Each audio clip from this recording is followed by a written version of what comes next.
कोल्हापूरला गेलं की आपले पाय जे वळतात ते कोल्हापूरची झणझणीत मिसळ खाण्यासाठी. तर आज मी तुम्हाला दाखवणार आहे तर कोल्हापूरची स्पेशल अशी मिसळ, झणझणीत अशी मिसळ. तर चला तर मग श्रद्धा रेसिपीमध्ये तुमचं स्वागत आहे. इथं सर्वप्रथम आपण मटकी शिजून घेऊ. मटकी शिजवताना एकदम थोडंसं तेल टाकायचं, एक छोटा चमचा, आणि त्याच्यात ती मटकी टाकून द्यायची आणि चांगली व्यवस्थित तेलामध्ये परतून घ्यायची. म्हणजे जी आपली जी मिसळ असते ना त्याला चव खूप छान येते.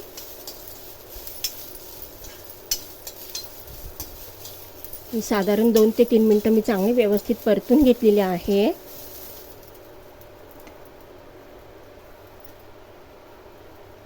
तर त्याच्यात टाकायची थोडीशी हळद, थोडंसं मीठ टाकायचं, चांगली व्यवस्थित परतून घ्यायची.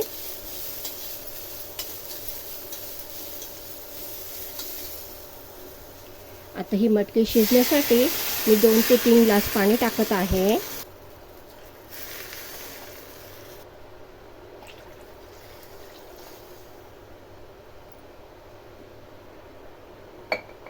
जर मिसळला जो कट येतो ना तो आपण ह्याच पाण्यामध्ये करणार आहोत, म्हणून मी टाकताना थोडं पाणी जास्त टाकलं आहे. तर त्याच्यावर झाकण ठेवायचं आणि साधारण एक 5 मिनटं फक्त ही उकळून घ्यायची, जास्त शिजवायची अजिबात नाही. आता ही मटकी शिजोस तर आपण मसाल्याची तयारी करून घेऊ. इथं मी साधारण 2 ते 3 चमचे खोबरं घेतलेलं आहे. ते चांगलं व्यवस्थित परतून घ्यायचं आणि खोबरं परतताना मी तेलाचा वापर अजिबात केलेला नाही आहे.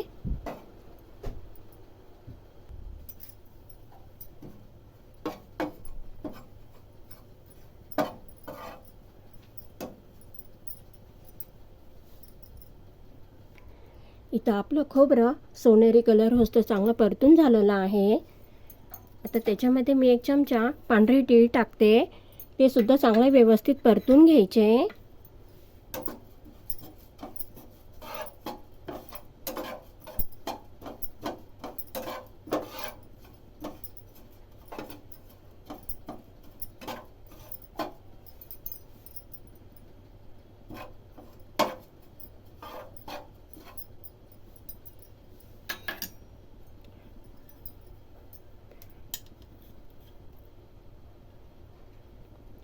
इथं मी अर्धा चमचा खसखस टाकत आहे. ती सुद्धा चांगली व्यवस्थित परतून घ्यायची.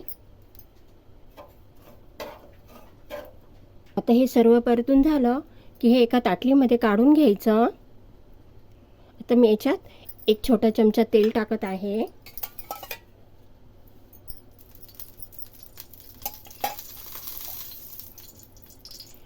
तेल टाकून झालं की कांदा टाकायचा. एक मध्यम आकाराचा कांदा मी उभा कापून घेतलेला आहे.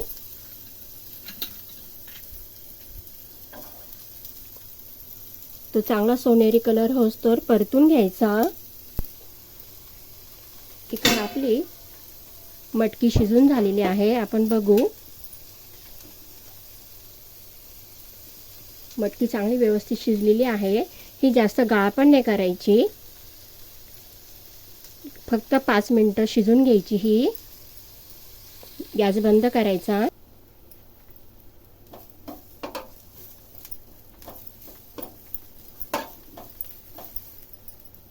इथं आपला कांदा चांगला व्यवस्थित सोनेरी कलर होईस्तोवर भाजून झालेला आहे. आता त्याच्यात टाकायचा लसूण. लसूण सुद्धा चांगला व्यवस्थित परतून घ्यायचा. लसणाला जो उग्रपणा असतो ना तो जातो.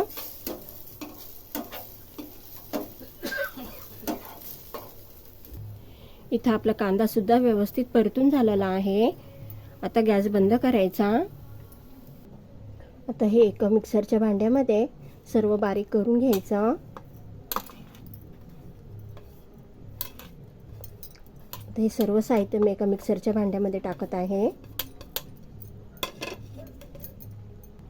1 ते 1.5 इंच आलं, आणि इथं देठासहित मी कोथिंबीर टाकत आहे थोडीशी, म्हणजे जे देठ टाकले ना तर त्याचे आपल्या मिसळला चव खूप छान येते.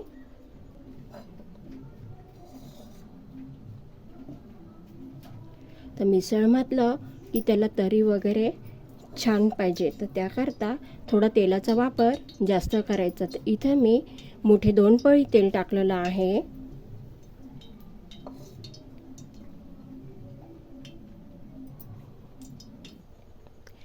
तेल गरम झालं, इथं मी अर्धा चमचा जिरे टाकलेले आहे.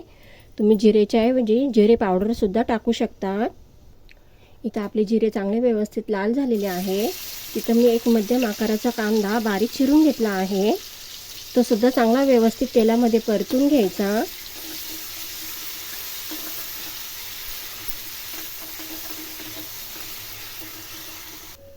इथं आपला कांदा चांगला व्यवस्थित परतून झालेला आहे. आता जे आपण वाटण केलं होतं ना ते त्याच्यात टाकायचं. ते सुद्धा चांगलं व्यवस्थित परतून घ्यायचं.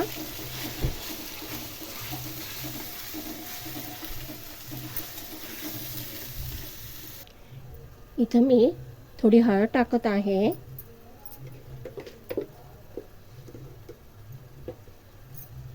दोन चमचे लाल तिखट टाकत आहे.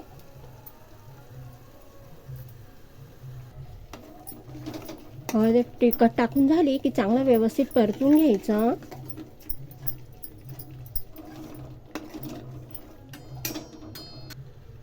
एक छोटा चमचा मी गरम मसाला टाकत आहे. तुम्ही गरम मसाल्याच्या ऐवजी खडा मसाला सुद्धा वापरू शकता. इथं मी 2 चमचे कांदा लसूण मसाला वापरत आहे.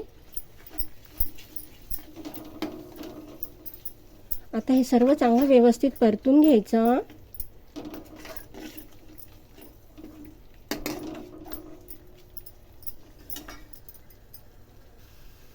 आता हे परतताना थोडं थोडं पाणी टाकायचं, म्हणजे जे आपलं वाटण असतं ना ते चांगलं व्यवस्थित परतलं जातं.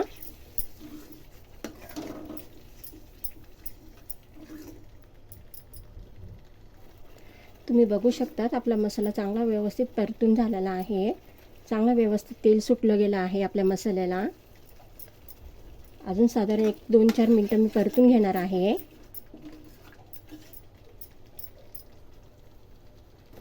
मिसळ म्हटली की खूप लोक याचे टॅमॅटोचा सुद्धा वापर करतात, पण टॅमॅटो जर टाकला की आपली मिसळची चव बिघडून जाते. त्यामुळे मी कधीच टॅमॅटोचा वापर करत नाही.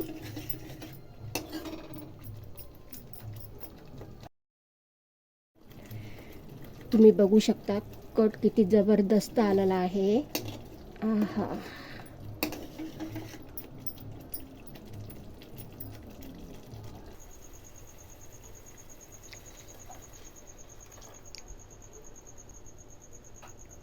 आता जी शिजवलेली जी मटकी होती ना ती आता आपण त्याच्यात टाकायची आहे.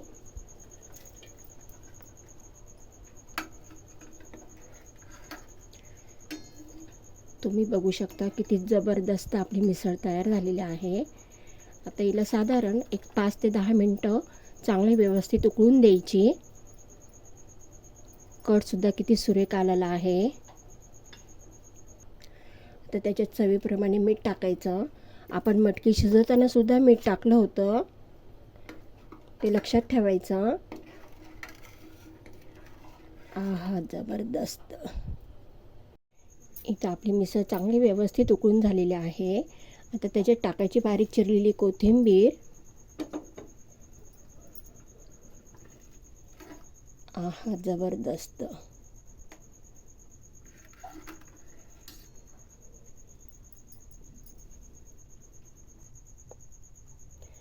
तुम्ही बघू शकता कटसुद्धा किती छान आलेला आहे.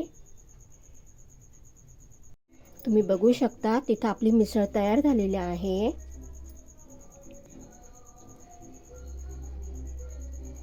जबरदस्त अशी आपली मिसळ तयार झालेली आहे.